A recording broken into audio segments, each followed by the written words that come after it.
video. My name is Peter, and today I'm going to be reviewing Spider-Man No Way Home. This film came out on Friday and stars Tom Holland and Zendaya. This is going to be a non-spoiler review, so if you haven't seen the film yet, I won't be going into detail about any spoilers, only the sequences shown inside of the trailer. So let's start off with talking about the good. So all the actors and actors in this film, I thought they're all fantastic. Tom Holland is definitely the best he's been as Spider-Man. In this film, he has a lot of emotional sequences in this film, which he handles very, very well. Jon Watts gives him more character development for this film, and he actually turns into Spider-Man, the Spider-Man that we all know and love from basically Tobey Maguire and Andrew Garfield. Now Tom Holland is sort of, for me, he's in line with Tobey Maguire now. Aunt May, who is played by Marissa Tomei, she's great in the film. She has a lot to do in this film, a lot more to do. She's not just in a few sequences, and she's not in the film anymore, but this film, she's in it from the first act of the film all the way to the end of the film. The opening sequence. Now, the opening sequence was great. I thought it was a good opening sequence. It was fun.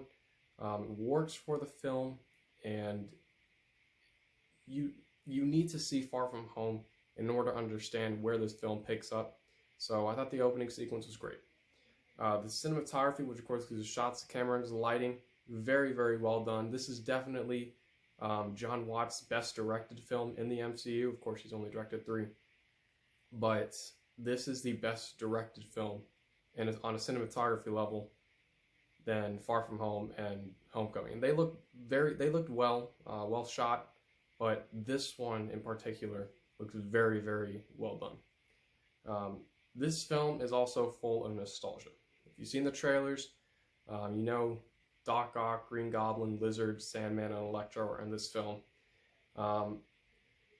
They are used well in the film. Now, the Lizard isn't used all that well, which I did not really care, because the Lizard is an okay villain. But the other characters, the other villains, they were given a lot of screen time in this film.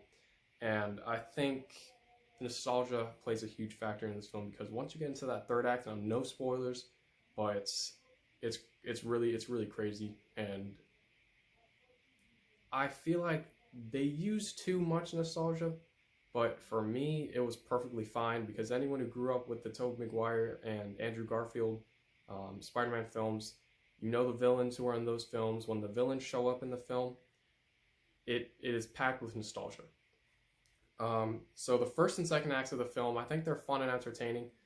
They're not... They go a little slow, but you're still having fun while you're watching those first and second acts. The third act of the film, which I'll speak about later, is by far the best act in this entire film. Green Goblin, who's of course played by Willem Dafoe, Doc Ock, Alfred Molina, Electro, Jamie Foxx, Sandman, and the Lizard. All of them are great in the film.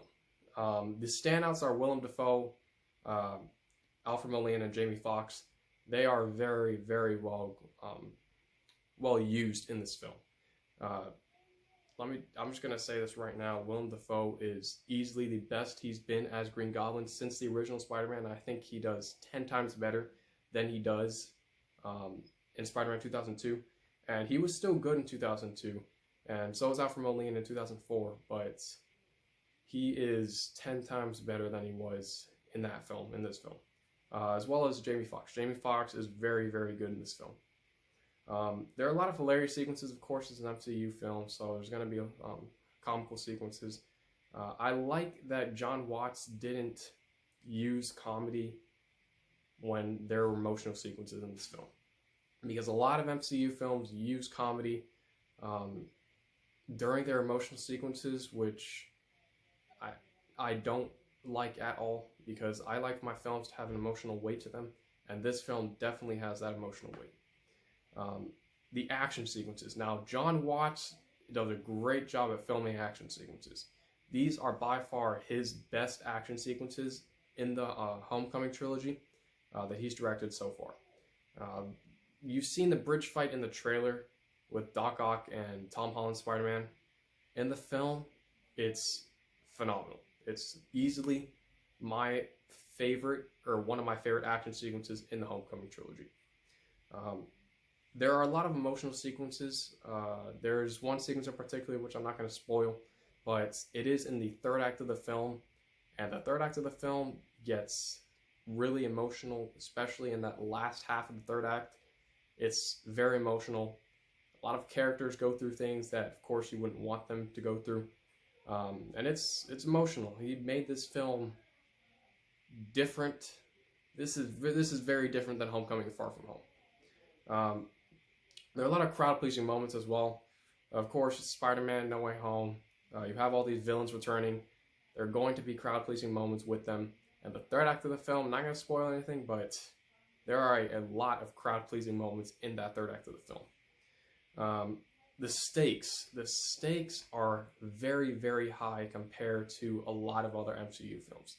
This is by far one of the darker MCU films.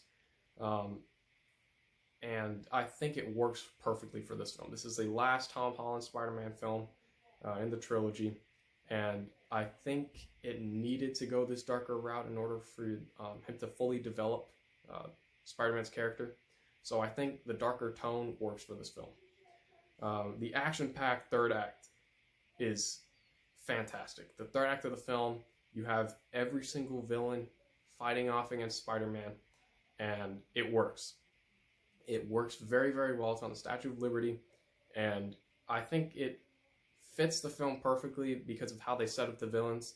Some of the villains did not get a lot of character development. Like, I didn't think the Lizard and Sandman... Well, Sandman was one of the best characters in Spider-Man 3, but the Lizard, I didn't really think they gave him a lot of character development. Not in this film either. I didn't think they gave him a lot of character development, but all the other villains had new things added to them that helped them in the third act, and third act is a lot of fun. The two post-credit sequences in the, of course, the post-credit sequences, every Marvel film has them, but these, I highly recommend that you stay for both of them.